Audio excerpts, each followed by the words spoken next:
It is the year 387 BC. Amidst the anticipation of battle, Roman legionaries stood at the ready, a sense of unease gnawing at them. The wind carried a tension that hung heavy in the air. Then it appeared, the Gallic army, a sight that defied their expectations and sent shivers down their spines. No orderly formation confronted them, but a seething mass of 30,000 men.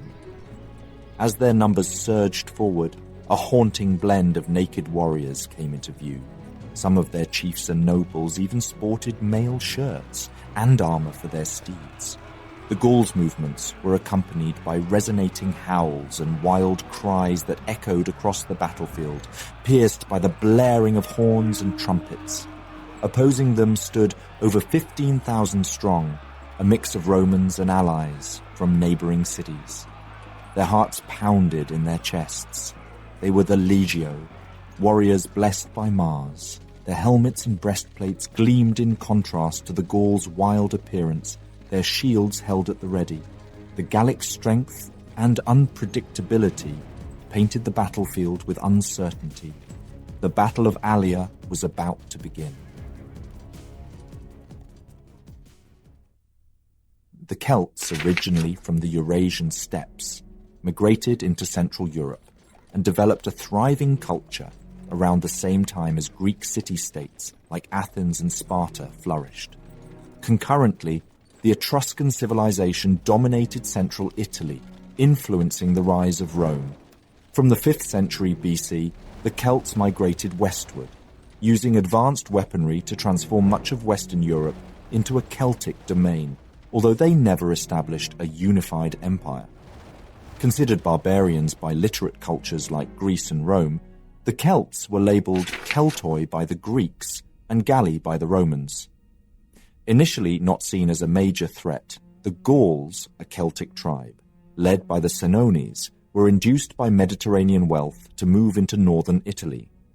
After 400 BC, they gradually overran lands north of Etruria, causing concern. Around 396 BC, Melpum, a key Etruscan city, fell to the Gauls. In 391 BC, Gauls led by Brennus threatened Clusium, leading the city to seek help from Rome due to a lack of Etruscan support. In the early 4th century BC, Rome was a powerful city-state respected by its neighbours. In 405 BC, after freeing itself from Etruscan rule and subduing nearby mountain tribes, Rome began a decade-long successful war against the Etruscan city of Veii.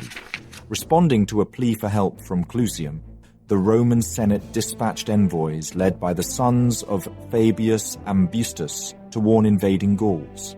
However, tensions escalated, and during a battle between the Gauls and Etruscans, a Roman envoy killed a Gallic chieftain. The Gauls debated their response, with some advocating a direct attack on Rome and others suggesting sending envoys. The Gallic representatives addressed the Roman Senate, demanding the surrender of the Fabii ambassadors to avert war. Although the Senate understood their demands, the public favoured the Fabii. The Fabii were elected as consular tribunes in 390 BC, angering the Gauls. Messages from Clusium alerted Rome that the Gauls were approaching rapidly and causing panic among rural residents. Despite warnings, Rome remained confident in facing the Gauls.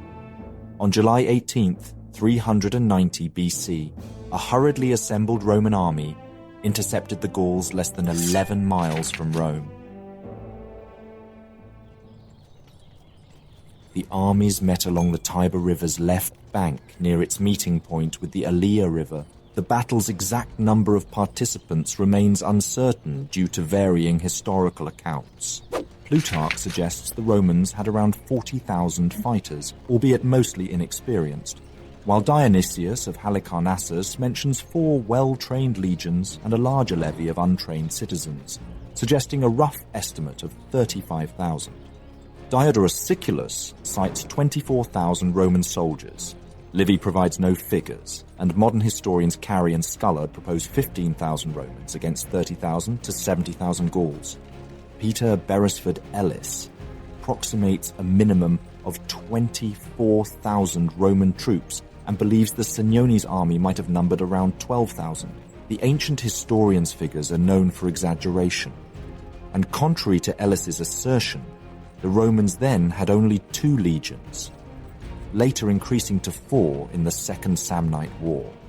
The Battle of the Allia occurred when Rome's army was smaller, with 2 consuls leading the sole legions. The Roman legions typically contained 4,200 to 5,200 soldiers, making the Roman force at the battle likely smaller than estimates suggest. The Romans were taken aback by the Gallic army's appearance, which differed from their expectations. The Gallic force certainly outnumbered them. It was a disorganized assembly of tall, fair-skinned men with moustaches and long hair, carrying oval shields and long swords. Many were naked, as per their customs, adorned with gold torques, while some wore trousers or tunics. Their helmets featured animal crests, and a cavalry unit was armed with spears. The Celts' fierce cries and blaring instruments created a battle frenzy. Facing them were about 15,000 Romans, organized as legions of heavily armed hoplites. The Romans extended their flanks to counter the Gauls' broad front, weakening their center and positioning reserves on a hill. Brennus, the Gallic leader, suspected Roman tactics and initiated the battle by targeting the Roman reserves. Concerned about a potential flanking maneuver, Gallic warriors charged against the Roman reserves stationed on elevated terrain. The Roman reserves to the right likely consisted of allied troops, conscripts, and inexperienced soldiers. Thanks to their numerical superiority and disorganized deployment, no discernible gaps appeared in the Gallic battle lines. Initially, the Roman reserves resisted the northern barbarians' attack. Fierce combat broke out, with casualties falling on both sides. Eventually, the overwhelming Gallic force pushed some reserves into the hills and others onto the main Roman battle lines. As panic spread through the Roman ranks, the main Gallic army charged with remarkable ferocity. The center lines, already disorganized from seeing the Roman reserves flee in their rear, barely stood a chance. The Roman left wing was arguably in a worse position. While they were furthest away from the problems arising among the reserves, they were also closest to the Tiber River. As the Gauls used their numbers and strength to overwhelm the Roman left wing, its troops saw no other escape but to jump in the Tiber. This proved fatal to an enormous number of soldiers. Livy wrote, "None were slain while actually fighting. They were cut down from behind whilst hindering one another's flight in a confused, struggling mass. The Roman right wing managed a relatively better retreat, making their way to Rome's citadel. The Gauls, astonished by their easy triumph, looted and prepared to march on Rome, but hesitated, suspecting a trap due to the absence of city defenses and closed gates.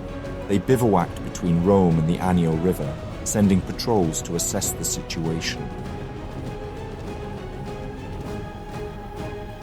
After the defeat of Rome at Allia, fear gripped the city as the enemy Gauls approached.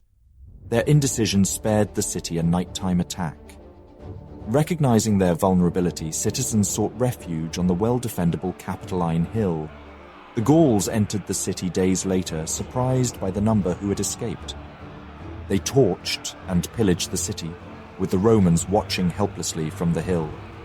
However, when the Gauls tried to take the citadel, the Romans fought back fiercely and scattered the attackers.